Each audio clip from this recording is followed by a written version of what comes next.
জন্ম হলে ডাক্তার হওয়া যায় না, ইঞ্জিনিয়ারের ঘরে জন্ম হলে ইঞ্জিনিয়ার হওয়া যায় না, কিন্তু আমরা মুসলমানের ঘরে জন্ম হলে মুসলমান হয়ে যাই। ভাই ইসলাম কারো বাপদাদার সম্পত্তি না যে কেউ উত্তরাধিকার সূত্রে মুসলমান হয়ে যাবে। ইসলাম হলো একটা জীবন বিধান। এই জীবন বিধানের লক্ষ্য উদ্দেশ্য বুঝতে হয়, এতে বিশ্বাস স্থাপন করতে হয় এবং একে মাইনে চলতে হয়, তবেই আপনি হইতে পারবেন মুসলমান।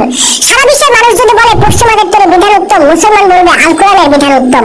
সারা বিশ্বের মানুষ যদি বলে সুদ ভিত্তিক অর্থনীতি উত্তম, মুসলমান বলবে ইসলামী অর্থনীতি উত্তম।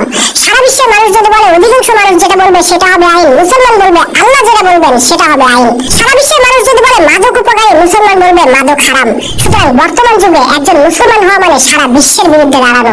একজন মুসলমান হওয়া মানে সাম্রাজ্যবাদী অস্ত্র ব্যবসায়ীদের বিরুদ্ধে দাঁড়ানো। একজন মুসলমান হওয়া মানে স্রোতের বিপরীতে নৌকা বেয়ে সামনে আগানো। অথচ আমরা অধিকাংশ মুসলমান কি করতেছি? আমরা পশ্চিমাদের কালে তাল মিলে তাদের তৈরি বিধিবিধান ও রাষ্ট্র ব্যবস্থা আমাদের জীবনে কায়েম করছি। আল্লাহর বিধান বাদ দিছি, তারপর টুপি দেখায়, দাড়ি দেখায়, জুব্বা দেখায় বোঝানোর চেষ্টা করতেছি যে আমরা সহি মুসলমান। ভাই আল্লাহর সাথে এসব ধাপ্পাবাজি আর কতদিন করবেন?